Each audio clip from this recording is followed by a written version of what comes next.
ఇంత అద్భుతంగా దయ్యం కోఆపరేట్ చేస్తుందా? ఆడు మాట్లాడుతుండగా మైక్ పెట్టి మరి మాట్లాడిస్తాడు. నీ పేరేంటి, నీ ఊరేంటి అంటే దయ్యం కూడా ఎంత అప్డేట్ అయిపోయిందో మైక్లో మాట్లాడేటట్టుగా అప్డేట్ దయ్యాలు వచ్చేసాయి అన్నీ. తొండలైనా నేను కనరు. బైబిల్ పాటించినోడిని, బైబిల్కు దూరంగా ఉండేవాడిని క్రైస్తవుడని అనకూడదు.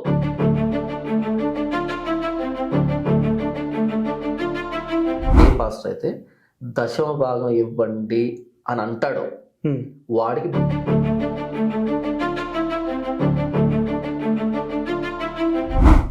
పాస్టర్ అమ్మ, ఇద్దరు పిల్లలు, ఇంకిద్దరు ఉంటే ఒక 6 మంది కుటుంబాన్ని నెలకు 2 లక్షలు ఇచ్చి పెంచి పోషించారనుకో.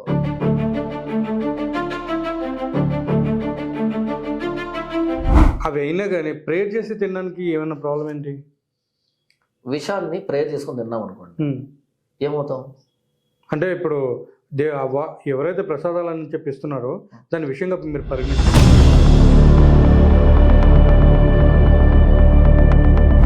ఇప్పుడు కూడా గుచ్చుకోపోతే దున్నపోతు నువ్వు, పంది కుక్కవి, అన్నం తింటల పెంట తినేవాళ్ళు.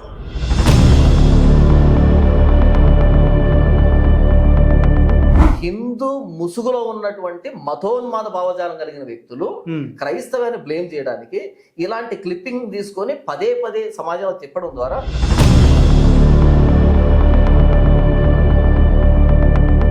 ఒకవేళ కుక్క మురిగిందన్న దాన్ని సీరియస్ తీసుకున్నప్పుడు ఎందుకు మరిగి ఉంటుంది, దొంగ ఏమైనా వచ్చాడా అనేది అందులో మీనింగ్ ఉంటుందేమో. కానీ రాధా మనోహర్ దాస్ మురిగే దాంట్లో అసలు మీనింగ్ ఉండదు. ఎందుకంటే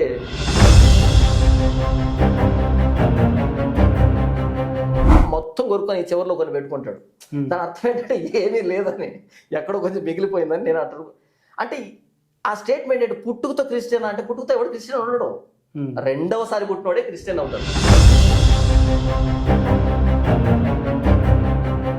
బయటకేమో సన్యాసి రూపాన్ని వేసుకొని లోపలేమో సన్నాసి పనులు చేసి ఇలాంటి వాడు వచ్చి బైబుల్ అంటాడు, బొకడా బైబుల్ అని.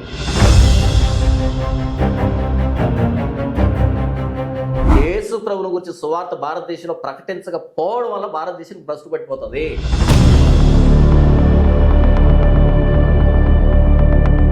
ఆ బైబిల్ నేను కొన్ని ప్రశ్నలు అడుగుతాను, లేదా ఆ 26 క్వశ్చన్లు అడగమను, ఆ బైబిల్ ప్రకారం అడగమను, అర్ధగంట టైం. ఆ ఉన్న పిల్లలు కూడా ఊడిపోకపోతే నన్ను అడగదు.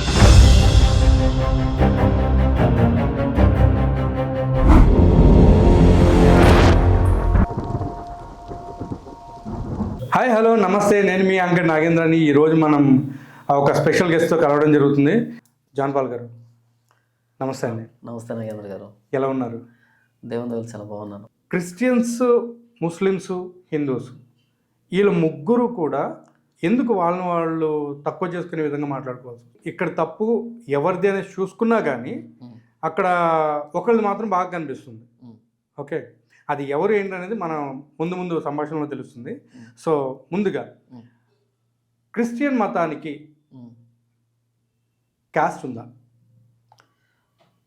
మీరు అడిగిన ప్రశ్న ఏంటంటే క్రిస్టియన్ మతానికి క్యాస్ట్ అన్నారు కదా.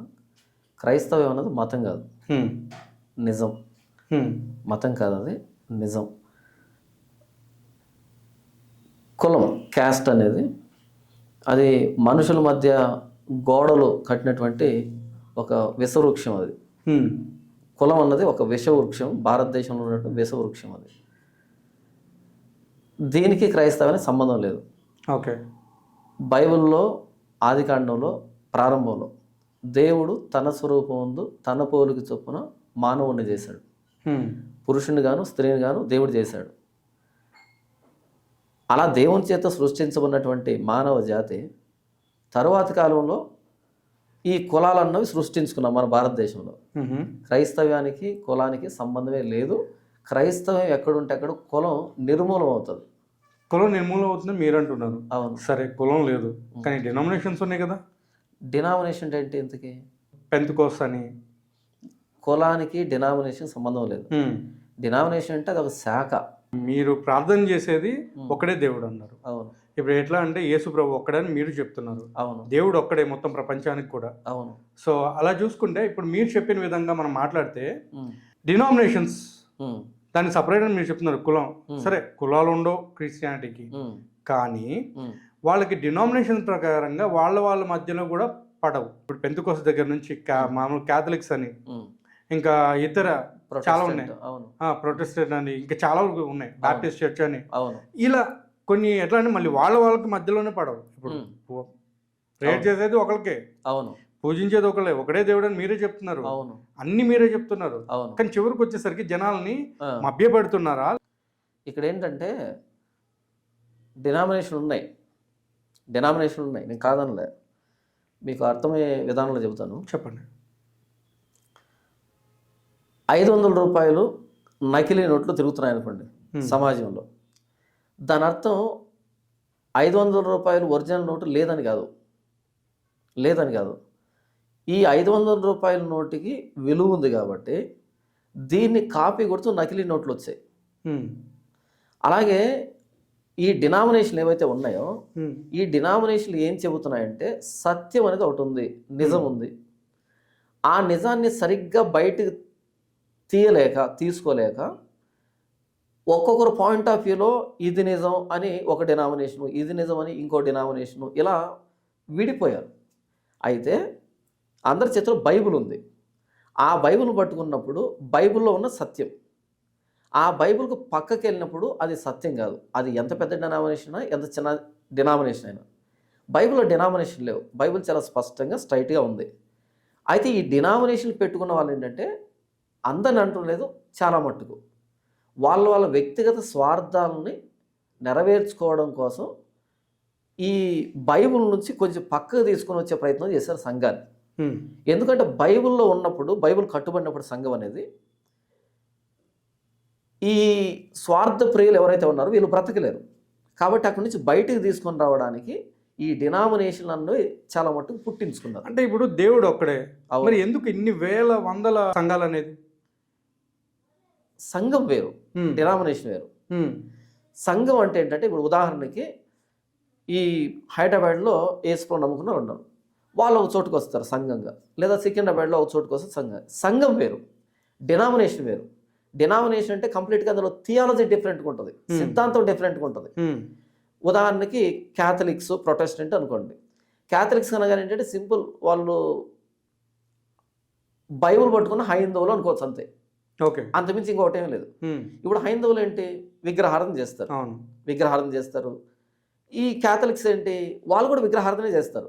కాబట్టి వాళ్ళ చేతిలో బైబుల్ ఉంటుంది, బైబుల్ పట్టుకున్న హైందవులు అంతే. ఈ బైబిల్లో ఉన్నది ఏది కూడా వాళ్ళ జీవితాల్లో కానీ అక్కడేం ఉండదు, చేతుల బైబిల్ ఉంటుంది కానీ అక్కడ ఏం ఉండదు. కానీ మీలాంటి వాళ్ళు చూసేటప్పుడు ఏమనుకుంటారు, వీళ్ళు కూడా క్రిస్టియన్సే అనుకుంటారు. ఇది ఒక డినామినేషన్. అసలు ఫస్ట్ క్రైస్తవులు వాళ్ళే అని చెప్తున్నారు వాళ్ళు. ఇప్పుడు మంచి ప్రశ్న అడిగారు, ఇప్పటివరకు ఎవరు అడగలేదు. చాలామంది అపార్థం చేసుకుంటుంది ఏంటంటే ఫస్ట్ క్యాథలిక్సే కదా ప్రపంచానికి బైబిల్ తీసుకొని వచ్చింది, సువార్తను మోసుకొచ్చింది అని అంటున్నారు. నిజమే, ఎంతవరకు నిజం అంటే క్యాథలిక్ అనే పదం వరకు నిజం అది. ఓకే. అయితే ఇప్పుడు మనం చూస్తున్నది క్యాథలిక్స్ని కాదు, రోమన్ క్యాథలిక్స్ని. ఓకే. కథోలిక అంటే యూనివర్సల్ అని, కథోలిక అంటే యూనివర్సల్ అని. యేసు ప్రభు మరణించి సమాధి చేయబడి పునరుద్ధరణై తిరిగి లేచిన తర్వాత తన శిష్యుల్ని ప్రపంచానికి పంపిస్తే ఉన్నాడు అంటే మీరు సర్వలోకానికి వెళ్ళి సర్వ సృష్టికి సువార్త ప్రకటించండి, నమ్మి బాప్తిసం పొందినవాడు రక్షింపబడతాడు, నమ్మని వానికి శిక్ష విధించబడుతుందని చెప్పాడు. ఏమన్నాడు, సర్వలోకానికి సర్వ సృష్టికి అంటే యూనివర్సల్. ఆ మిషన్ ఏంటంటే యేసు ప్రభుని గురించి చెప్పడం అన్నది యూనివర్సల్గా అందరూ జరగాలి. అలా అపోస్తులు బయలుదేరారు ఎక్కడికి, ప్రపంచం అంతా. కథోలిక అంటే యూనివర్సల్, వాళ్ళు ప్రపంచవ్యాప్తంగా వెళ్ళారు.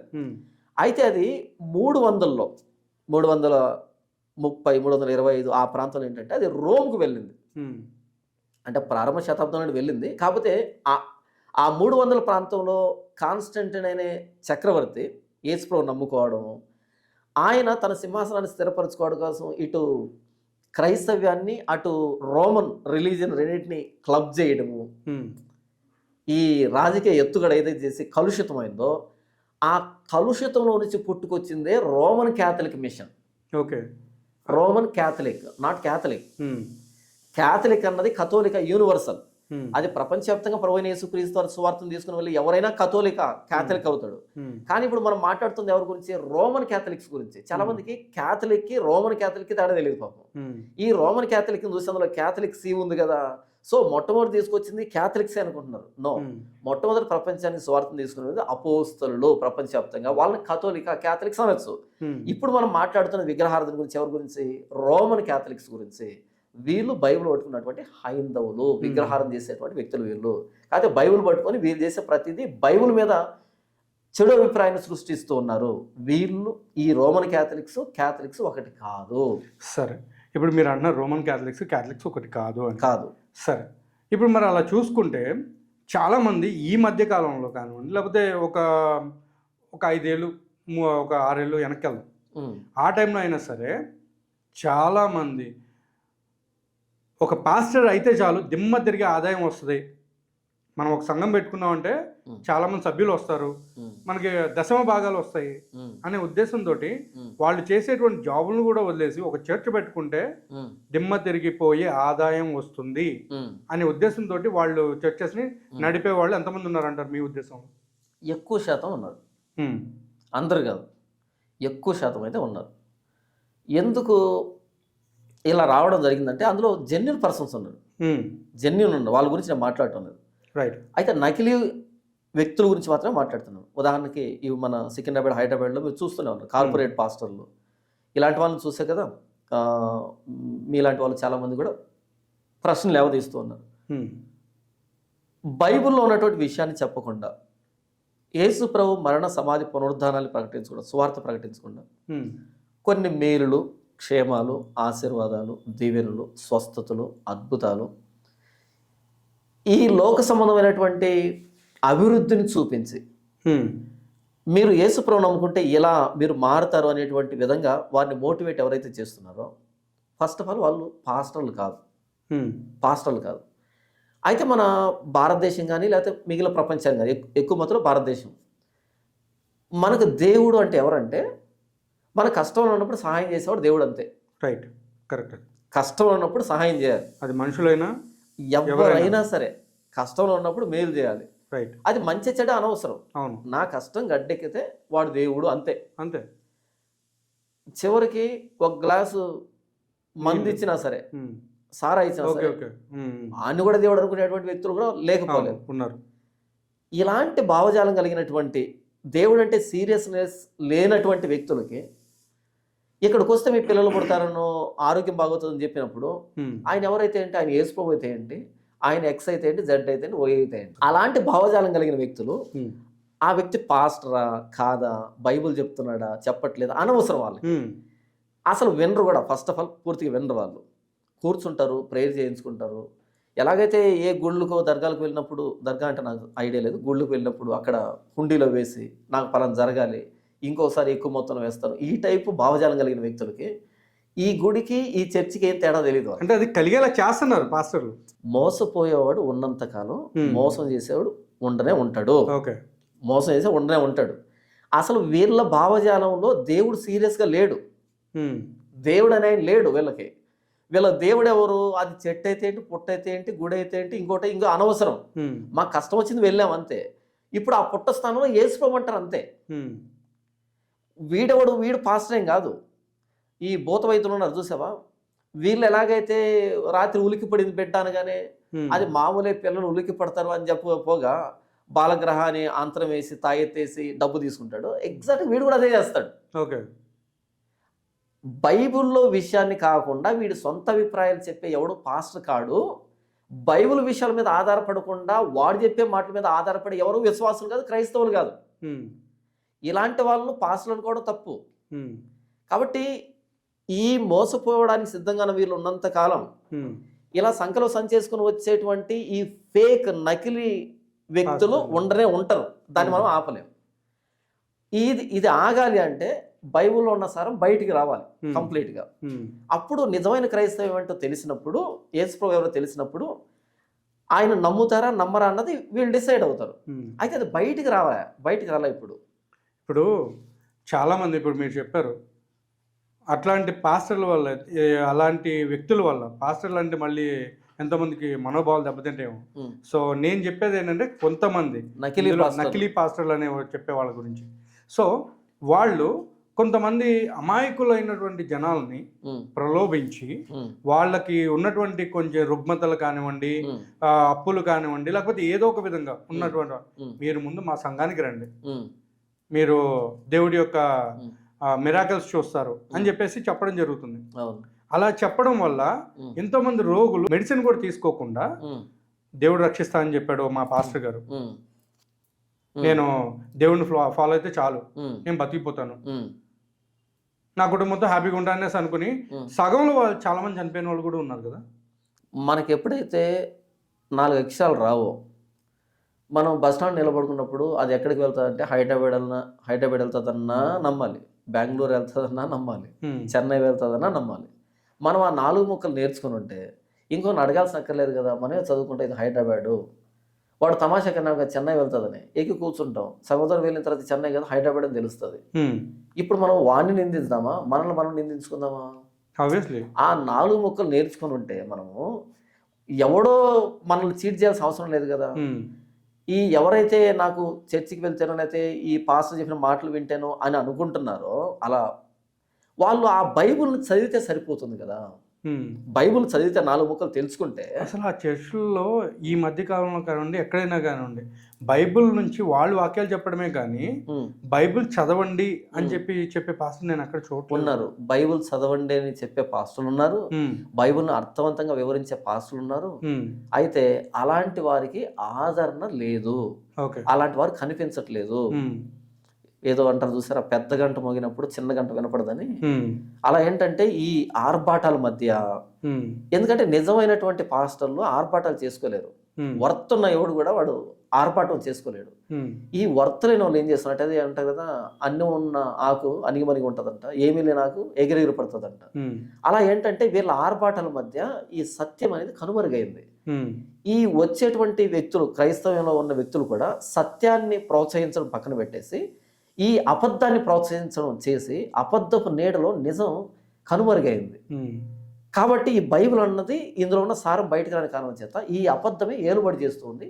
దాన్ని చూసే చాలామంది ఇదే క్రైస్తవం అని భ్రమలోకి వెళ్ళిపోయారు.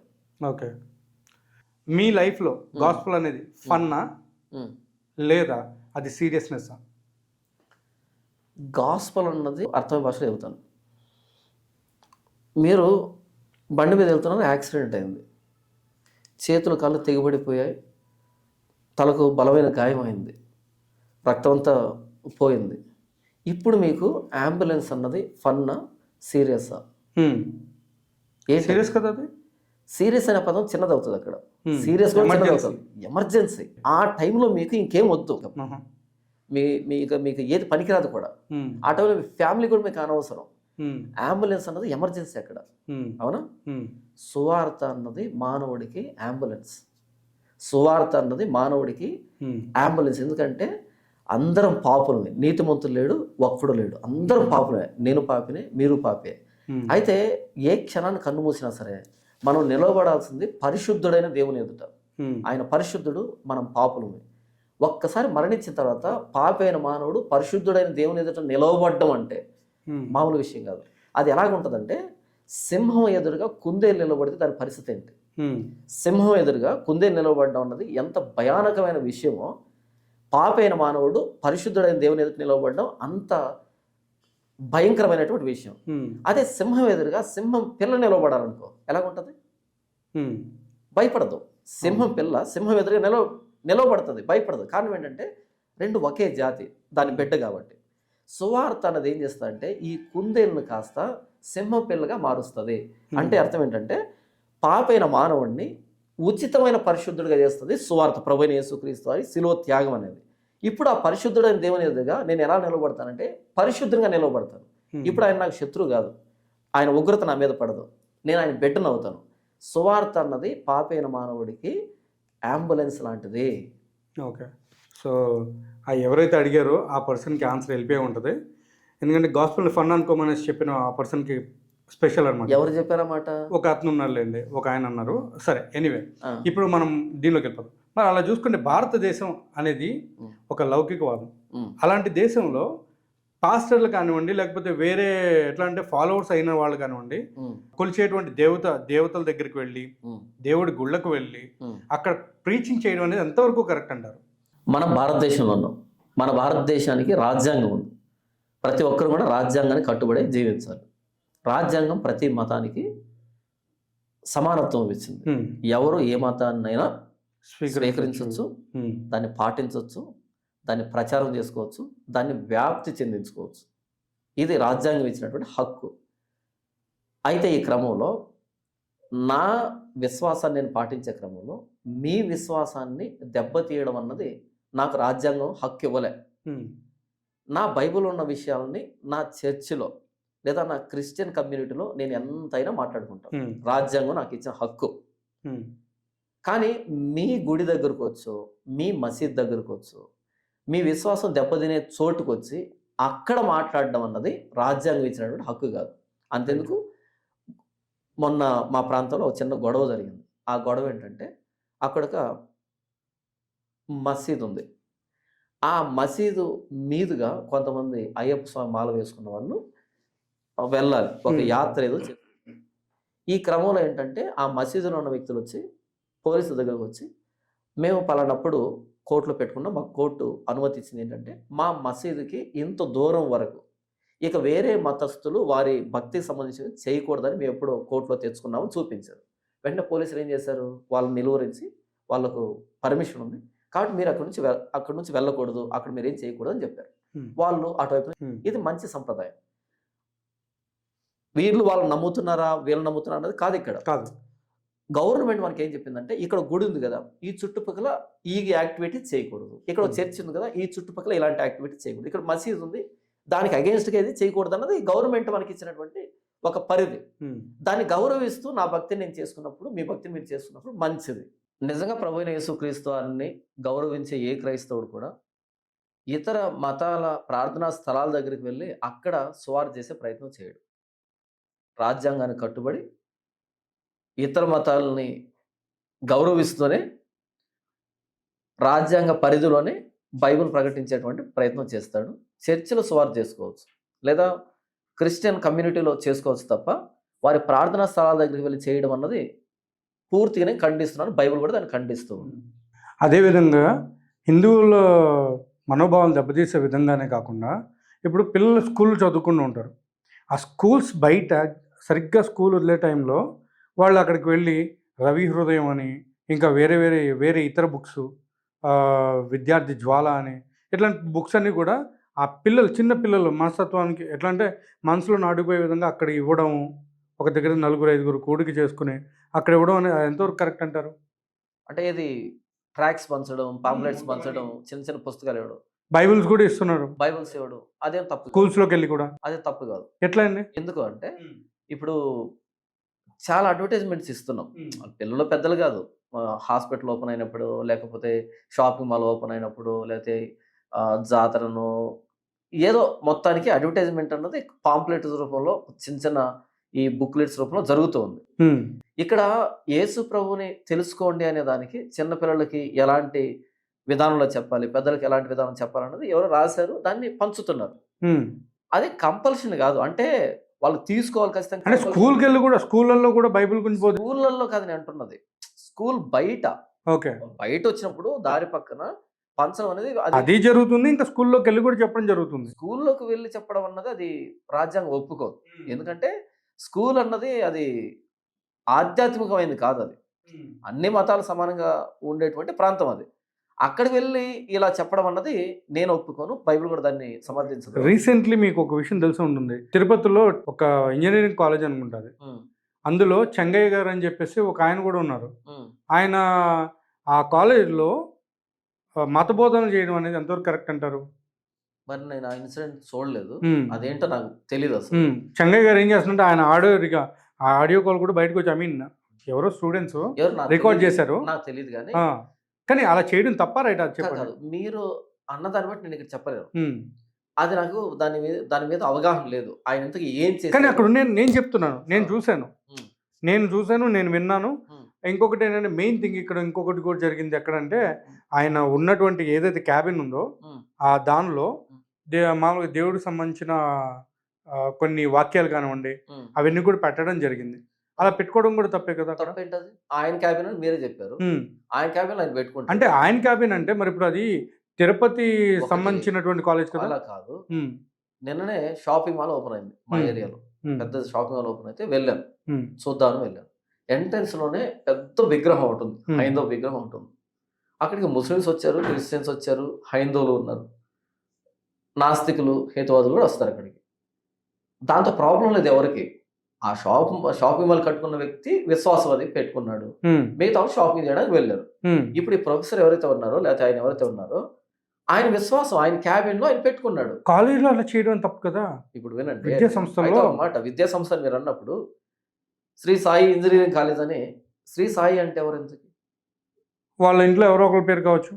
పేరు కాదు. హ్మ్. అక్కడ వాళ్ళు దేవుడిగా నమ్మేటువంటి వ్యక్తి పేరు పెట్టుకున్నారు దానికి. హ్మ్. అక్కడ విగ్రహం కూడా ఉంటదక్కడ. హ్మ్. ఇమేజ్ ఫోటో కూడా ఉంటదక్కడ. హ్మ్.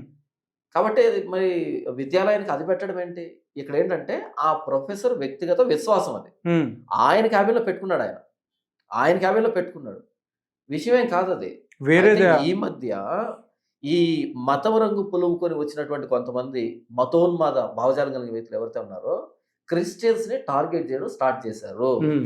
వాళ్ళు ఏ మాట మాట్లాడినా సరే ఇదిగో స్కూల్‌లో మత ప్రచారం చేస్తున్నాడు. ఇక్కడ మత ప్రచారం చేస్తున్నాడు.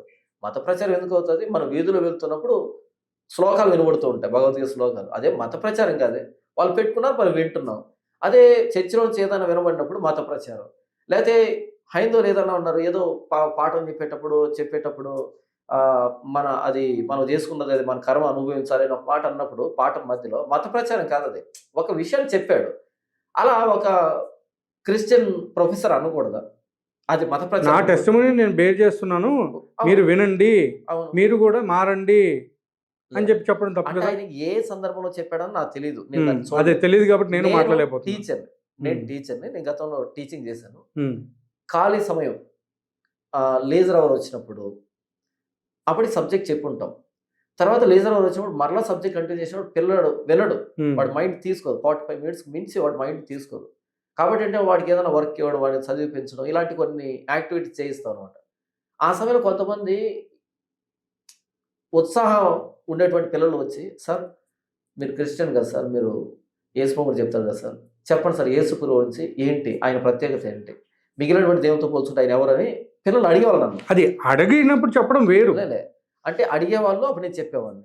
లేదా కొన్ని సందర్భాల్లో ఏంటంటే నేనే ఇండైరెక్ట్‌గా మోటివేట్ చేశాను. అంటే ఆధ్యాత్మికత విషయంలో వాళ్ళకి కొంచెం ఒక ప్రశ్న లాంటి దాన్ని వేసి చెప్పే ప్రయత్నం చేసేవాడిని. నేను మత ప్రచారం చేసేవాడిని కాదు. వాళ్ళు ఆలోచించేదానికని దైవత్వం అంటే ఏంటి? ఎలాగుంటాడు దేవుడు? అనేటువంటి ఒక జనరల్ టాపిక్ తీసుకొని చెప్పేవాడిని.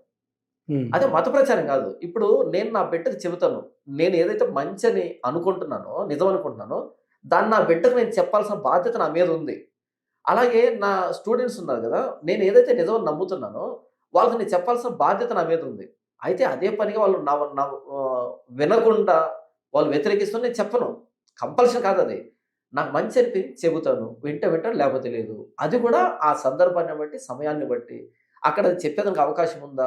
ఇవన్నీ ఆలోచించి చెబుతాం. మీరు చెప్పినటువంటి ఆ వ్యక్తి ఎప్పుడు చెప్పాడు? ఎలా చెప్పాడు?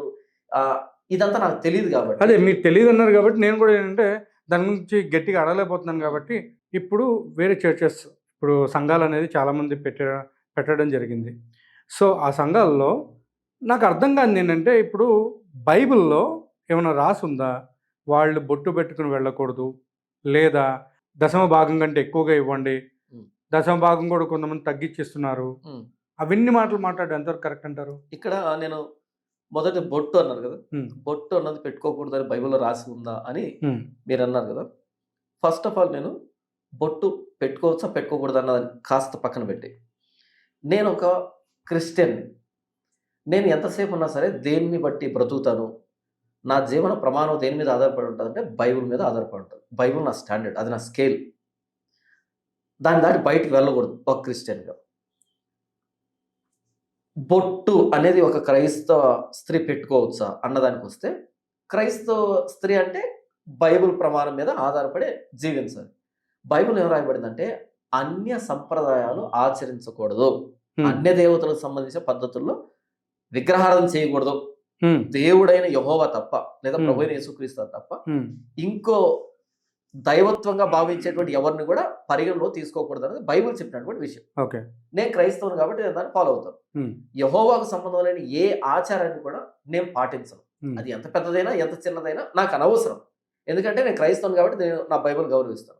ఇక్కడ బొట్టు అనే విషయానికి వస్తే, బొట్టు ప్రాముఖ్యత ఏంటి, దాని సిగ్నిఫికెన్స్ ఏంటి అని అంటే ఉన్న డెఫినేషన్ ఏంటంటే, in Hinduism the bottu is a religious mark. ఏంటంటే అది religious mark that represents the third eye. Third అంటే తెలుసు, మూడవ కన్ను, third eye or the eye of wisdom, జ్ఞాన నేత్రం అని కానీ లేదా మూడవ కన్ను అని కానీ అది రిప్రజెంట్ చేస్తుందంట. It is applied with a prayer to remember the Lord throughout the day. అది పెట్టుకున్నామంటే డే అంతా దేవుణ్ణి స్మరించుకుంటూ పెట్టుకున్నట్టుగా పెట్టుకుంటారంట. The forehead is consider a major chakra point in the human history. Major chakra point అంటే మనిషిలో 6 చక్రాలు ఉంటాయి, 7 చక్రం పైన ఉంటుంది, ఇది ఉంది కదా. మేజర్ చక్ర అనేది ఇక్కడ ఉంటుంది, దానికోసమని బొట్టు పెట్టుకుంటారు అన్నది ఇక్కడ ఇచ్చినటువంటి వివరణ. ఇప్పుడు చెప్పండి, ఈ వివరణతో ఉన్నటువంటి ఆ బొట్టుని ఒక క్రైస్తవ వ్యక్తిగా లేదా క్రైస్తవ స్త్రీగా ఎందుకు పెట్టుకోవాలి అన్నది ప్రశ్న. ఓకే.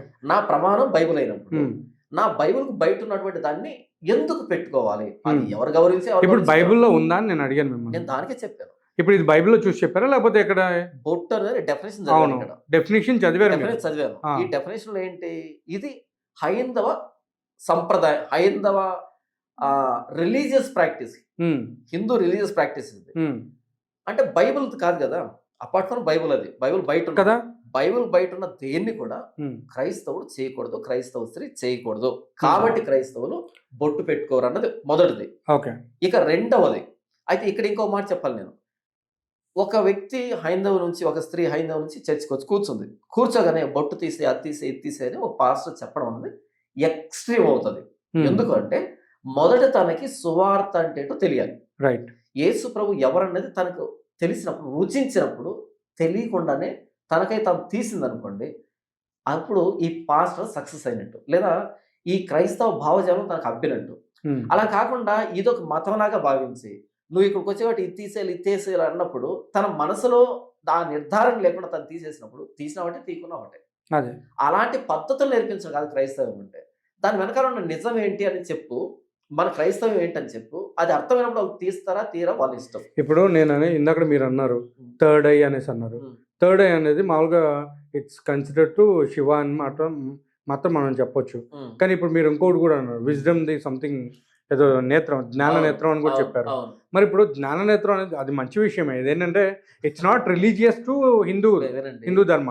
ఒకటి, బుద్ధి జ్ఞానముల సర్వసంపదలు క్రీస్తునందు గుప్తములై ఉన్నవి అని కొలస్సీ పత్రికలో రాయబడింది కదా. బుద్ధి జ్ఞానముల సర్వసంపదలు యేసుప్రభులో గుప్తములై ఉన్నాయన్నప్పుడు యేసుప్రభు బుద్ధి జ్ఞానాల గని ఆయన అని బైబిల్ చెప్తూ ఉన్నప్పుడు ఇంకేదో బొట్టు పెట్టుకుని ఏ జ్ఞానాన్ని యాక్టివేట్ చేస్తున్నావు ఎంతకి అన్నది బైబిల్ అడిగేటువంటి ప్రశ్న. యేసుప్రభువే అని వచ్చాం ఇక్కడికి, ఇక యేసుప్రభు బయట ఏ జ్ఞానాన్ని వెతుకుతున్నావు బొట్టు పెట్టుకొని అన్నది బైబిల్ అడిగే ప్రశ్న. కాబట్టి ఒకవేళ బైబిల్ బయట వెళ్ళి బైబిల్ పాటించలేదు వాళ్ళు ఏం పెట్టుకుని నాకు వచ్చిన సంబంధమే లేదు.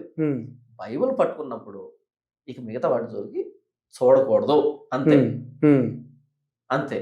ఇక బైబిల్ కట్టుబడాలి. అంటే ఇప్పుడు చివరికి ఏంటంటే మనం బొట్టు లేకుండా ఏం లేకుండా ఉండొచ్చు. ఫారినర్స్ అందరూ బొట్టు లేకుండానే ఉంటారు. కానీ మనం ఫారినర్స్ కాదు కదా, మన హిందువులు కదా. నేను అంటున్నది, వాళ్ళు బొట్టు పెట్టుకోలేదని ఏదో తగ్గిపోయినట్టు ఏమి లేరు, ఏదో పోగొట్టుకోలేదు. ఇక్కడ బొట్టు పెట్టుకొని ఏదో కిరీటాలు ఏమి పెట్టుకోలేదు. అది రిలీజియస్ ప్రాక్టీస్. ఆ రిలీజియస్ ప్రాక్టీస్ అని తెలియని వాళ్ళు చాలా మంది అదేదో ఫ్యాషన్గా పెట్టుకుంటున్నాము అని అనుకుంటున్నారు తప్ప అది రిలీజియస్ ప్రాక్టీస్. అది కాలక్రమేణా రూపాంతరం చెందింది. పెట్టుకుంటారా పెట్టుకున్నా వాళ్ళ వ్యక్తిగత విషయం. నేనైతే ఒక పాస్టర్గా బైబిల్లో దేవుడైన యెహోవా కాకుండా, యేసుప్రభు కాకుండా బయట ఉన్నటువంటి ఏది కూడా క్రైస్తవ్యం అలో చేయదు, అన్య సంప్రదాయాలు ఆచరించవద్దని బైబిల్లో చెప్పబడింది. విగ్రహానికి సంబంధించిన దేన్ని కూడా చేయకూడదని బైబిల్ చెప్పింది. హైందవాలకు సంబంధించింది కాబట్టి క్రైస్తవం దానికి సంబంధం లేదు అని చెప్పే ప్రయత్నం చేశాను. వాళ్ళు పెట్టుకుంటలేదో వాళ్ళ ఇష్టం. ఓకే. పెట్టుకుంటే ఒరిగింది ఏమీ లేదు, పెట్టుకోకపోతే నష్టమేమీ లేదు. సూపర్. బైబిల్ ప్రకారంగా. సూపర్ అండి. అయితే ఇక్కడ ఇంకొక మెయిన్ థింగ్ ఏంటంటే ఇప్పుడు విగ్రహారాధన దగ్గరికి వచ్చాం కూడా అక్కడికి వద్దాం.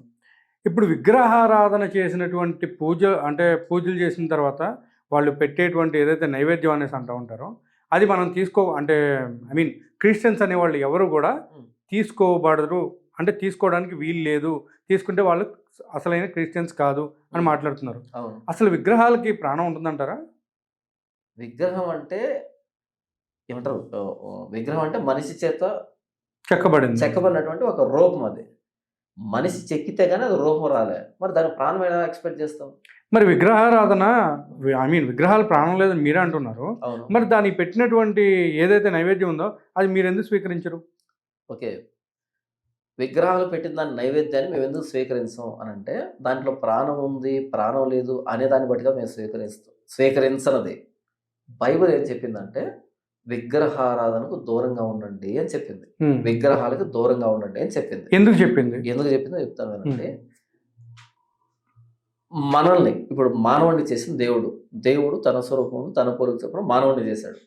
ఈ మానవుడు విగ్రహాన్ని చేశాడు. మానవుడు సాగిలపడాల్సింది సృష్టికర్తకి, తనను చేసిన సృష్టికర్తకి, తన చేత చేయబడినటువంటి ప్రతిమకు కాదు. ఎప్పుడైతే మానవుడు తన సృష్టికర్తకి సాగిలపడతాడో సృష్టికర్త కోరుకున్నటువంటి ఆ జీవితం మానవుడికి అబ్బుతుంది. మానవుడు ఎప్పుడైతే తను చేసినటువంటి ప్రతిమకు సాగిలపడతాడో మానవ స్థాయి నుంచి దిగజారిపోతాడు. అసలు మానవుడు సృష్టికర్తని గౌరవించకుండా సృష్టిని సేవిస్తున్నాడు, పూజిస్తున్నాడు అంటే దేవుని అవమానించినట్టు కదా, అది పాపంగా పరిగణించబడింది. బైబిల్లో మొట్టమొదటి ఆజ్ఞ ఏంటంటే నీ దేవుడైన ప్రభువుని నీ పూర్ణ హృదయంతో, పూర్ణ ఆత్మతో, పూర్ణ వివేకంతో, పూర్ణ బలంతో ప్రేమించాలి అని. అది ఆజ్ఞ. దేవుని ప్రేమించాలన్నది ఆజ్ఞ. ఆజ్ఞ అతిక్రమం పాపం. దేవుని విడిచిపెట్టి ఇంక ఏం చేసినా సరే పాపంగా పరిగణించబడుతుంది, ప్రధానమైన పాపంగా పరిగణించబడుతుంది. అంతే. ఇప్పుడు నాకు పుట్టినటువంటి నా కొడుకు నన్నే నాన్న అని పిలవాలి, ఇంకెవరు నాన్న అని పిలవకూడదు. ఏంటి అసలు తట్టుకోలేను కదా. అలాగే దేవుని చేత చేయబడిన మానవుడు దేవుడికే సాగిలపడాలి అంతే. ఇప్పుడు ఈ ఆచారాలు అనేది భారతీయ విగ్రహాల గురించి చెప్పడం జరిగిందా, లేకపోతే హిందూ యొక్క విగ్రహారాధనల గురించి చెప్పడం జరిగిందా? విగ్రహం అంటే ఎక్కడున్న విగ్రహమే. యాక్చువల్లీ ఇది అసలు భారతదేశం గురించి, భారతదేశం అన్నది తర్వాత ఏమంటారు, తర్వాత కాలంలో ఈ విగ్రహాలను ఇవన్నీ కూడా ఈజిప్ట్ నుంచో బ్యాబిలోన్ నుంచో అక్కడి నుంచి వచ్చాయని చాలా ఆధారాలు చెప్తున్నాయి. అంటే అక్కడ ఉన్నటువంటి వాళ్ళ చేతిలో ఉన్నటువంటి ఆయుధాలు కానీ, ఇక్కడ ఉన్నటువంటి ఆయుధాలు కానీ, వాళ్ళు ఉన్న విధానం కానీ, వీళ్ళు ఏంటంటే అక్కడ నుంచి ఇక్కడ వచ్చే ఈ పద్ధతులు అన్నవే ఇప్పుడు ఆర్యులు మనకు తెలుసు కదా, ఇలా వచ్చాయి. బైబుల్ వ్రాయబడినటువంటి ఆ రోజుల్లో ఇప్పుడు ఈజిప్ట్ ఉంది, ఈజిప్ట్ నాగరికత అక్కడ కదా. ఈజిప్ట్ అని చెప్తున్నారు కానీ బైబిల్లో భారతీయ ఎట్లాంటి విగ్రహారాధన గురించి రాయబడిందా? నేను అదే అంటున్నాను. ఈ భారతదేశంలో విగ్రహారాధన కంటే ఎక్కువ విగ్రహారాధన ఎవరంటే ఈజిప్ట్, ఐగుప్తు విగ్రహారాధన అనేది. ఇజ్రాయెల్ వాళ్ళు చనిపోయినటువంటి మనుషులు కూడా దేవుళ్ళుగా, వాళ్ళు కూడా శక్తులు ఉన్నట్టుగా అలా వాళ్ళు భావిస్తారు. చచ్చిపోయిన శవానికి అంత పెద్ద పిరమిడ్లు కట్టారంటే ఊహించండి వాళ్ళ మూఢత్వం ఏ స్థాయిలో ఉందో. కాబట్టి వాళ్ళతో పోల్చుకుంటే భారతదేశంలో ఉన్నది పెద్ద విషయం కాదు ఇది. ఆ సంస్కృతినే మాట్లాడుతున్నాడు. అక్కడ నిర్గమకాండంలో పేలు, ఈ దుమ్ము, నల్లులు, కప్పలు, ఈ నైలు నది, ఇవన్నీ మిడతలు, ఈ చీకటి, ఇవన్నీ వచ్చాయి కదా, తెగుళ్ళు వచ్చాయి కదా. ఐగుప్తు దేవతలకు తీర్పు తీర్చాడని ఉంటది అక్కడ. అంటే ఆ కప్పలు గాని, ఆ పేలు గాని, ఆ మిడతలు గాని, వీటిని కూడా దేవుళ్ళుగా దేవతలుగా భావించేవాళ్ళు వాళ్ళు. ఈ అరణ్యంలో బంగారు దూడను చేస్తారు ఆహారాలు. ఆ దూడను వాళ్ళు దేవుడిగా ఆరాధించేవాళ్ళు, నైల్ నదిని దేవతగా ఆరాధించేవాళ్ళు. కాబట్టి ఏంటంటే ఇలాంటి వాటి కూడా దైవత్వం ఆపాదించేంత వాళ్ళు ఆ సంస్కృతినే విగ్రహారం చేయకూడదు, విగ్రహారం తప్పని బైబిల్ చెప్పడం జరిగింది. ఇక దాంతో పోల్చుకుంటే ఇది చిన్న విషయం కదా. అయితే నాకు తెలిసింది నేను ఒకటి చెప్తాను, ఎందుకంటే నేను విన్నది నేను అర్థం చేసుకున్న దాని ప్రకారం ఇజ్రాయేల్ ఎట్లా అంటే ఇంట్లో ఉన్న రెమ్మోను, బయలు, అష్టరోతు విగ్రహాల గురించి చెప్పడం జరిగింది. అక్కడ ఆ విగ్రహాలకి పిల్లల్ని బలి ఇవ్వడం జరుగుతుంది కాబట్టి, అంటే పిల్లల్ని బలి ఇవ్వాల్సి వస్తుంది కాబట్టి అక్కడ ఉన్నటువంటి విగ్రహాలని తీసివేయమని చెప్పడం జరిగింది అని చెప్పడం జరుగుతుంది. అలాగే భారతదేశపు దేవీ దేవతల గురించి బైబిల్ ఎక్కడ కూడా రాయలేదు కదా. అదే చదివినిపిస్తుంది చెప్పండి. ఇప్పుడు భారతదేశ దేవీ దేవతలు వస్తారు లేదు మీరు చూడండి. 20వ అధ్యాయం నిర్గమకాండము 4వ వచనం నుంచి 6వ వచనం వరకు. పైన ఆకాశం అందే కానీ, క్రింది భూమి అందే కానీ, భూమి క్రింద నీళ్ళ అందే కానీ, అంటే సముద్రపు అడుగు భాగం కానీ, దేని రూపమునైనను విగ్రహమునైనను నీవు చేసుకొనకూడదు. అది ఆకాశంలో ఉన్న రూపం కావచ్చు, భూమి మీద ఉన్న రూపం కావచ్చు, భూమి క్రింద అగాధంలో అంతర్భాగంలో ఉన్న రూపం కావచ్చు, ఏది కావచ్చు, అది జంతువు కావచ్చు, పక్షి కావచ్చు, చేప కావచ్చు, గ్రహం కావచ్చు, మానవుడు కావచ్చు, చెట్టు కావచ్చు, పుట్ట కావచ్చు, ఏ రూపాన్ని చేసుకొనకూడదు, వాటికి సాగిల పడకూడదు, వాటిని పూజింపకూడదు. ఏలైనగా నీ దేవుడైన యెహోవానగు నేను రోషము గల దేవుడను, నన్ను ద్వేషించే వారి విషయంలో 3-4 తరముల వరకు తండ్రుల దోషమును కుమారుల మీదకి రప్పించుతూ నన్ను ప్రేమించి నా ఆజ్ఞలు గైకొని వారిని 1000 తరములను కరుణించి వాడినై ఉన్నాను అని మాట్లాడుతున్నాడు. ఇక్కడ ఆకాశం కానీ, భూమి కానీ, భూమి క్రింద కానీ ఏ రూపాన్ని చేసుకోకూడదంటే అందులో ఈ రూపాలు రావా. కాబట్టి విగ్రహం అంటే అది ఎక్కడ సరే, ఈ రూపాలు వస్తున్నాయి అని అంటారు. సరే, ఆ రూపాలకి ప్రాణం లేదని మీరే చెప్తున్నారు. అవును, ఆ రూపాలకు ప్రాణం ఉందే బైబిల్ ఏం చెప్పలేదు. మరి మీరు ఆ రూపాలకు ప్రాణం ఉందేమో బైబిల్ చెప్పలేదు. ఇప్పుడు వర్షిప్ చేసిన దాని వల్ల కదా మీరు కూడా మాట్లాడింది. ఇప్పుడు ఇక్కడ విగ్రహాలకు ప్రాణం ఉందని కాదు నేను చెప్పదలుచుకున్నాను. విగ్రహం చేయకూడదని బైబిల్ చెప్పింది. అవును, విగ్రహం చేయకూడదని బైబిల్ చెప్పింది. ఆ విగ్రహం సాగిల పడకూడదని బైబిల్ చెప్పింది. కాబట్టి నేను దాన్ని సాగిల పట్టడం, దాన్ని ఆరాధించట్లేదు. దాని ప్రాణం ఉందా లేదా అన్నది అసలు దాని ప్రాణం ఎందుకు ఉంటుంది? ఉండదు. అసలు ఆరాధించట్లేదు. ఇప్పుడు మీరు చెప్పాలంటే ఏది మీరు ఇప్పుడు ఆరాధించట్లేదు కానీ వాళ్ళు ఎట్లా అంటే వాళ్ళు తెలియక చేసినటువంటి దాని వల్ల వాళ్ళు ఏంటంటే వాళ్ళ నమ్మకంతో తీసుకొచ్చి ఇవ్వడం జరుగుతుంది ఏదో పెట్టి. సో దాన్ని మీరు తీసుకుని తినడానికి ఎందుకు అంత ఆలోచించడం? దానికి బైబిల్లో కొరింథీయులకు రాసిన మొదటి పత్రిక 10వ అధ్యాయం 21 నుంచి ఒక మాట రాయబడింది. అంటే ఏది నేను ఈ భారతదేశంలో ప్రసాదాలు పెడుతున్నారు దీని గురించి అది మాట్లాడుతున్నది. అంటే బైబిల్ వ్రాయబడినటువంటి ఆ రోజుల్లో ప్రభువైన యేసుక్రీస్తు వారిని మిగిలినటువంటి సంప్రదాయాలతో పోలుస్తూ అపోస్తలుడైన పౌలు మాట్లాడాడు.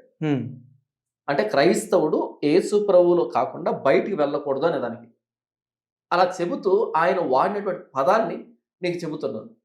అంటే మా హైందవని అంటున్నాడు అని అంటారు చాలా మంది. నా బైబిల్లో ఉన్నదాన్ని మాత్రం వివరిస్తున్నాను. నేను హైందవని ఎవరిని అంటాం లేదు. నా బైబిల్లో ఉన్నదానికి అర్థాన్ని మాత్రం వివరిస్తున్నాను. అది ఇంకెవరికైనా తగిలితే నాకు సంబంధం లేదు. నా బైబిల్లో ఉన్నదాన్ని మాత్రం చెబుతున్నాను. మొదటి కొరింథీయులకు రాసిన పత్రిక 10వ అధ్యాయం 20-21 వచనాల్లో 19 నుంచి నేను చదివి వినిపిస్తాను. ఇక నేను చెప్పున్నదేమి, విగ్రహార్పితములో ఏమైనా ఉన్నదని అయినను విగ్రహములో ఏమైనా ఉన్నదని అయినను చెప్పేదనా? లేదు కానీ అన్ని జనులు అర్పించు బలులు దేవునికి కాదు దయ్యములకే అర్పించుచున్నారని చెప్పుచున్నారు. మీరు దయ్యములతో పాలివారవుట నాకు ఇష్టం లేదు. మీరు ప్రభు పాత్రలోనిది దయ్యముల పాత్రలోనిది కూడా త్రాగనేరరు. ప్రభువు బల్ల మీద ఉన్నదానిలోను దయ్యముల బల్ల మీద ఉన్నదానిలోను కూడా మీరు పాలు పొందనేరరు. ప్రభువునకు రోషం పుట్టించదమా? ఆయన కంటే మనం బలవంతులమా అనేటువంటి మాట కొరింథీ సంఘంలో ఆ క్రైస్తవులు వాళ్ళు ఇతర గుడుల్లోనికి వెళ్ళి అక్కడ ప్రసాదాలను బలులు తింటూ ఉంటే చెబుతున్నాడు, మీరు ప్రభువైన యేసుక్రీస్తు వారి శరీరాన్ని ఆయన ద్రాక్షరసాన్ని ప్రతి ఆదివారం తీసుకుంటూ మరలా వెళ్ళి ఆ గుడుల్లో భోంచేస్తున్నారు కదా, ఇది ప్రభువు వల్ల అయితే అది దయ్యముల వల్ల.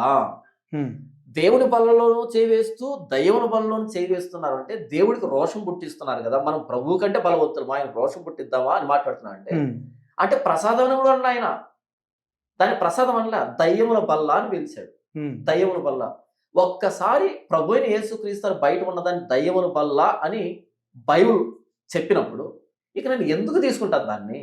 వాళ్ళ విశ్వాసం ఏదైతే నాకేంటి, వాళ్ళు ఏ ఉద్దేశంతో పెడతా నాకేంటి, నా బైబిల్ దాన్ని వద్దు అని చెప్పింది, దానికి ఆ పేరు పెట్టింది. ఇక నేను తీసుకున్నాను అంతే. దాన్ని నేను తీసుకోను, అది ఏదైనా సరే నేను తీసుకో. అలా చూసుకున్నప్పుడు ఇప్పుడు మీరు అంటున్నారు ఏదైనా సరే దేవుడి కంటే కూడా గొప్పది ఏది లేదు, అంతగా ఆయన కంటే కూడా బలవంతులు కూడా ఎవరు లేరు.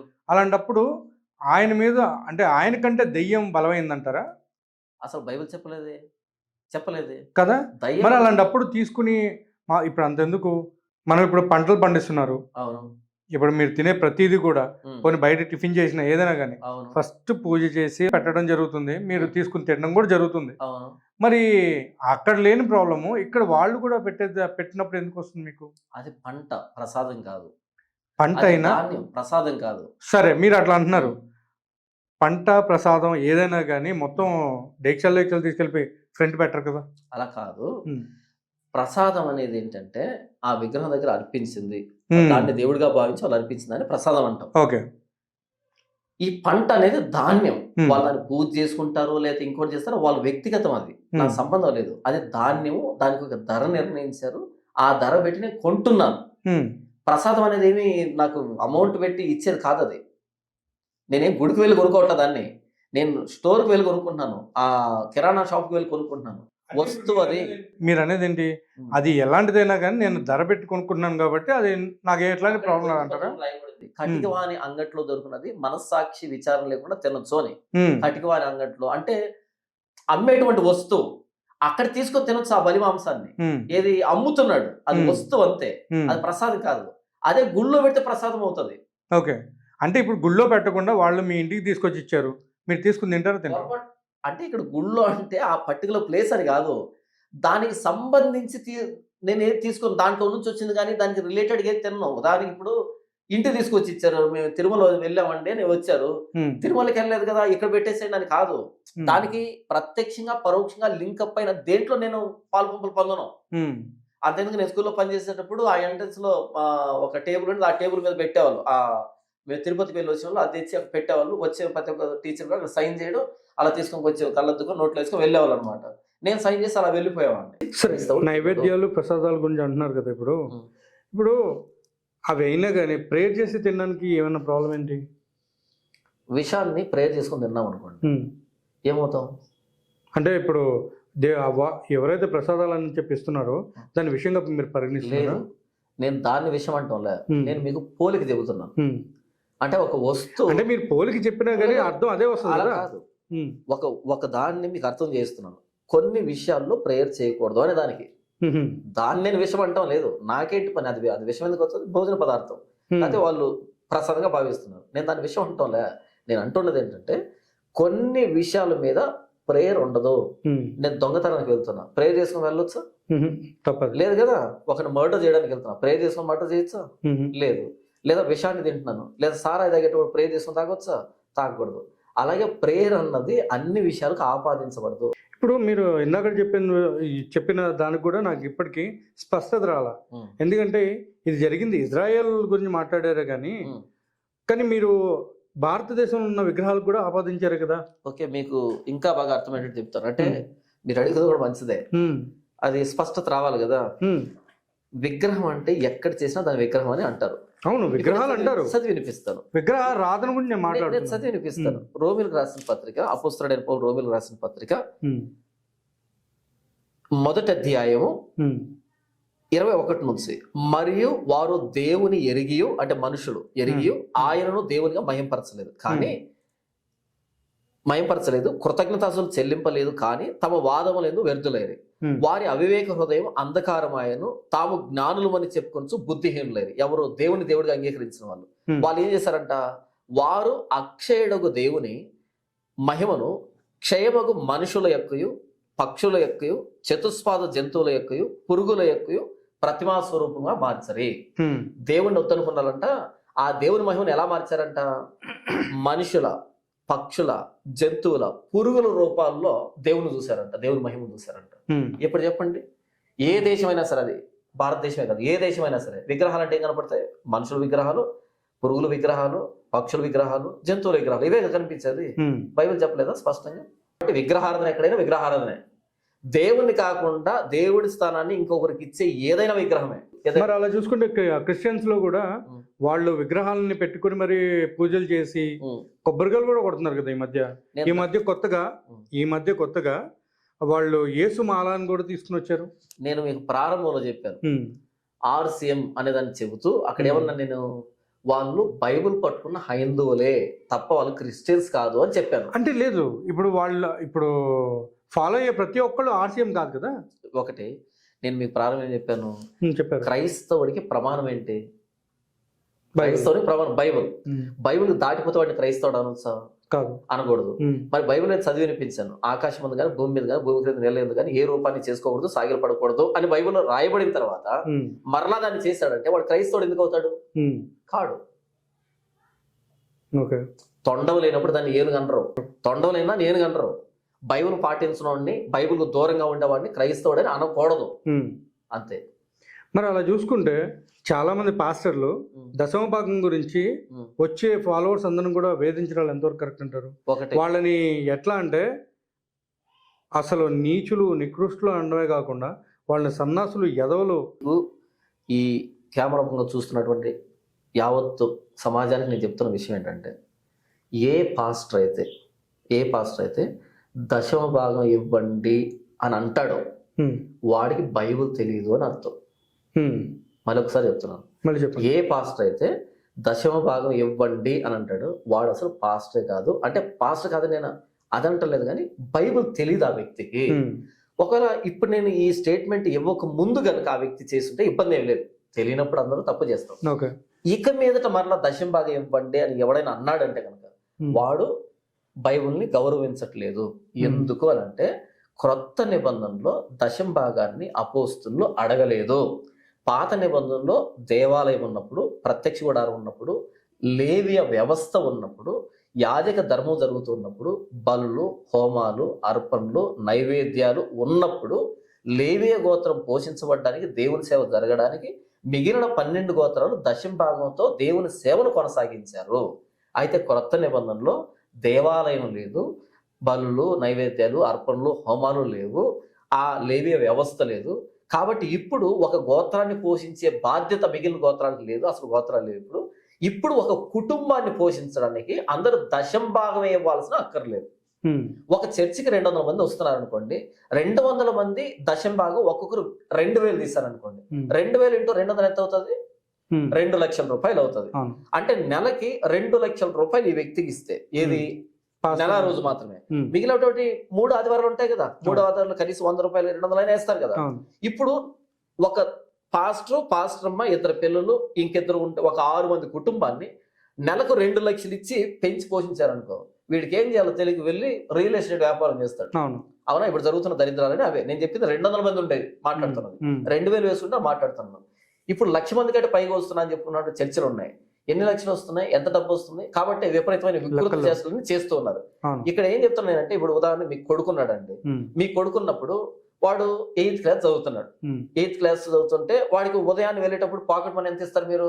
50 రూపాయలు ఇస్తే మర్యాదగా ఉంటుంది. ఉదయం టిఫిన్ తింటాడు, మధ్యాహ్నం ఏదో తింటాడు, ఏదో స్నాక్స్ కొని తింటాడు, మర్యాదగా ఇంటికి వస్తాడు. అలా కాకుండా మీరు 10,000 రూపాయలు పాకెట్ మనీ ఇచ్చారనుకోండి, వాడిని సర్వనాశనం చేసిన వాళ్ళు మీరే అవుతారు. ఎందుకని? వాడి స్థాయికి మించి మీరు ఇచ్చారు.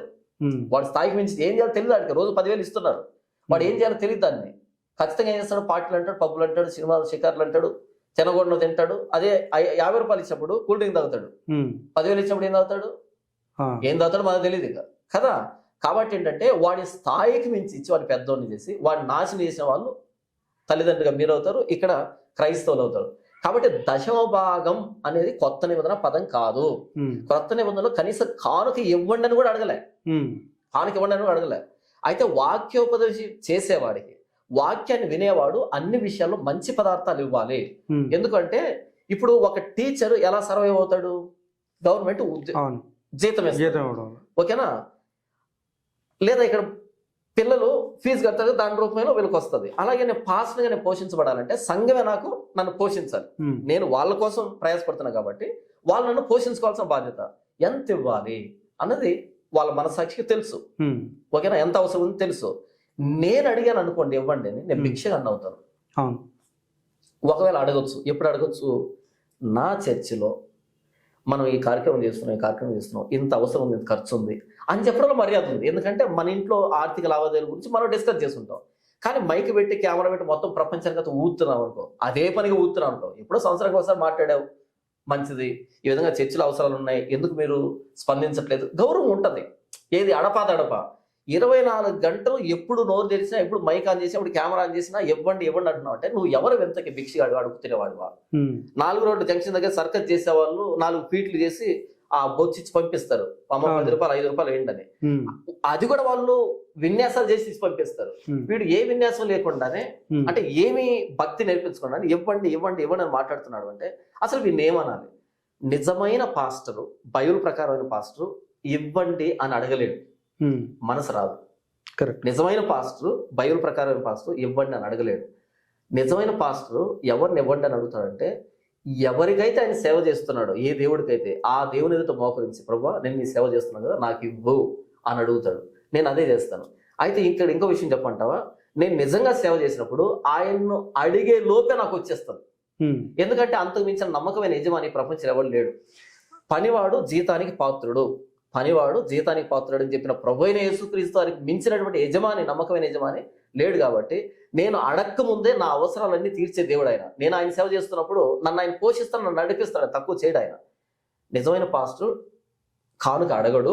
ఒకవేళ అడిగినా వాళ్ళ చర్చిలో ఏమైనా అడుగుకుంటాడేమో కానీ, అడపదడప అడుగుతాడేమో కానీ, అది వాళ్ళకి వినిపించేట్టు అర్థమయ్యేటట్టుగా చెప్తాడేమో కానీ, వాళ్ళ బాధ్యతను గుర్తు చేస్తాడేమో కానీ, ఎప్పుడు దశంభాగం గురించి కానుక గురించి మాట్లాడటం. ఈరోజు ఈ Google pay, PhonePe, Paytm account నెంబర్లు పెట్టుకొని స్పాన్సర్ల పేరుతో అడుక్కుతూనే భిక్షగాళ్ళందరూ తయారై క్రైస్తవంలో. దశంభాగం దశంభాగం దశంభాగం దశంభాగం అనే పదం మొత్తం బైబిల్లో 3 సార్లు 4 సార్లు మాత్రమే రాయబడింది. 3 సార్లు 4 సార్లు మాత్రం రాయబడింది. 1021 పేజీల పుస్తకం ఈ బైబిల్లో ఇప్పుడు మీకు ఇచ్చి నేను 1 గంట సమయం ఇచ్చి మొత్తం బైబిల్లో దశంభాగం ఎన్నిసార్లు ఉంది వెతకమంటే మీకు ఈ రోజు సరిపోదు. అంత సీక్రెట్ గా ఎక్కడో ఉన్నటువంటి ఆ పదాన్ని తీసుకొచ్చి ఎవడు మాట్లాడినా ఈ రోజు దశంభాగం అనే పదాన్ని మాట్లాడుతానంటే ఇంత ఫెమిలియర్ ఎందుకు చేశారు అంటే, మీరు దేవుని సేవ గురించి చెప్పడానికి వచ్చారా, డబ్బు అడుగు తినడానికి వచ్చారా? మీరు ఒక టీచరు, మీరు క్లాస్ రూమ్లోకి ఎంటర్ అయ్యారు, పిల్లలకి పాఠం చెప్తారా, లేదా నాకు జీతం రాలేదు, ఇంట్లో గడవట్లేదు, నాకు అదేంది ఇదైంది మీ సమస్యలు చెప్పుకుంటారా?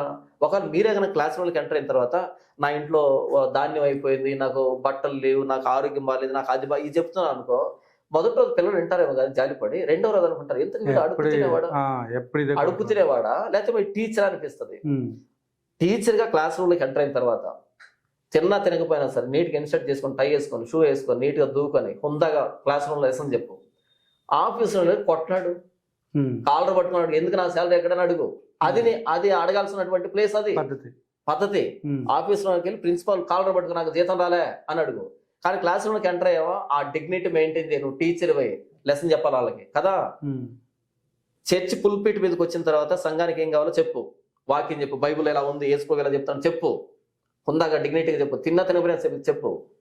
వెళ్ళు, ఇంట్లోకి వెళ్ళు, గడియ పెట్టుకో, తలుపేసుకో, పరలోకం ఉన్న దేవుడు ప్రార్థన చేయి, నాకు ఎందుకు ఇవ్వు, నేను సేవ చేయట్లేదా అని ఆయన అడుగు. ఆ అవకాశం దేవుడు నీకు ఇవ్వడు, ఖచ్చితంగా నువ్వు అడగకముందే ఇస్తాడు. అయితే దేవుడి మీద ఆధారపడినటువంటి, దేవుడిని చులకగా దేవుడి పేరుని అడ్డు పెట్టుకొని బ్రతకడానికి వచ్చినటువంటి భిక్షగాలందరూ కలిసి దశంభాగం దశంభాగం కానుక కానుక కానుక అని అసలు ఆ కానుకున్నటువంటి ఆ గొప్పతనాన్ని తీసేశారు, ఆ కానుకున్నటువంటి మర్యాదను తీసేశారు. ఇరుగు పొరుగు వాళ్ళందరూ మాట్లాడేటట్టుగా, బ్రతకలేక పాస్టర్ వేషం ఎత్తాడు అనేటట్టుగా చేశారు. కాబట్టి నిజమైన పాస్టర్ దశంభాగాన్ని అడుగు. ఎవడైతే దశంభాగం ఇవ్వండి అంటున్నాడో వాడి బైబుల్ తెలియదని, తెలియకుండా అడిగా అంటే ఓకే, కానీ ఇప్పుడు తెలిసిన తర్వాత మరలా మాట్లాడాడంటే వాడు పాస్టర్ కాదు. పాస్టర్ రూపంలో ఉన్నటువంటి గొర్రె చర్మం వేసుకున్న తోడేలు. ఈ విశ్వాసుల్ని, భక్తి లోనికి వచ్చినటువంటి విశ్వాసుల్ని కనికరం లేకుండా తినడానికి వచ్చినటువంటి కసాయి, ప్రభువైన యేసుక్రీస్తుని అడ్డు పెట్టుకుని బ్రతకడానికి వచ్చినటువంటి ఒక వేషధారి అని నేను ఖచ్చితంగా చెబుతాను. గూగుల్ పే, ఫోన్ పే, పేటిఎంలు వేసుకొని లక్షలు కోట్ల రూపాయలు సంపాదించుకుంటున్నటువంటి వీళ్ళందరూ కూడా భక్తి ముసుగులో ఉన్నటువంటి బెగ్గర్స్ వీళ్ళంతాను. నిజమైన పాస్టర్ అసలు చచ్చే ముందు కూడా చేయి జాపి ₹1 అడగడు.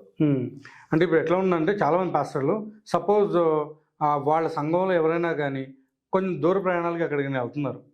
సో వాళ్ళు వెళ్ళేటప్పుడు వాళ్ళు వెళ్తున్నారని తెలిసిన తర్వాత, ఇప్పుడు చూడండి కొంతమంది పొలవమని మొత్తం వేలకు ఖర్చు పెట్టుకుని ఎంతెంతో దూరాలు వెళ్ళి ప్రయాసపడి అక్కడికి వెళ్ళి అక్కడ వర్షిప్ చేసుకుని వచ్చి ఇచ్చేస్తున్నారు. అదే డబ్బుల్ని సంఘానికి ఇవ్వమంటే ఏడిస్తారు అన్న మాటలు వస్తున్నాయి ఈ మధ్య. అది ఎంతవరకు కరెక్ట్ అంటారు? మీ సంఘాల్లో మీకే ఇలాంటి ప్రాబ్లమ్స్ అనేది క్రియేట్ అవుతుంది కదా. నేను దానికే చెప్తున్నాను, డబ్బు గురించి ప్రత్యక్షంగా పరోక్షంగా మోటివేట్ చేసేవాడు పాస్టర్ కాదు. ఒక పాస్టర్ భారం ఏంటంటే, ఒక పాస్టర్ బరువు ఏంటంటే, యేసు ప్రభు గురించి ఎదురుగా ఉన్న వ్యక్తులకి ఎంతవరకు నేను చెప్పగలిగాను అన్నది మాత్రమే ఒక వ్యక్తి కన్సర్న్ ఉంటుంది, పాస్టర్ గారి కన్సర్న్ ఉంటుంది. అందులోనికి డబ్బును పట్టుకొచ్చి పెట్టాడు అంటే, అది ఏ రూపేనా అయినా సరే, డైరెక్ట్ గానీ ఇండైరెక్ట్ గా చేశాడు అంటే వాడు పాస్టర్ కాదు. నేను మీకు ఫస్ట్లో ఒక క్వశ్చన్ వేసాను, చర్చ్లో కులాలు ఉన్నాయా అని. కానీ చర్చ్లో కులాలు అనేది పక్కకు పెడితే, ఎవరైతే మీ యొక్క రిలీజియన్లో ప్రాఫిట్స్ వీళ్ళందరూ ఉంటారు కదా, వాళ్ళకి లిటరలీ కులాలని ఆపాదించడం కూడా జరిగింది. ఆ వీడియో కూడా చూపించమంటే ఇప్పుడు చూపిస్తాను మీకు, ఒకసారి చూపిస్తాను, మీరు కూడా చూడండి. సో ప్రశ్న అడగండి దీనికి సంబంధించి.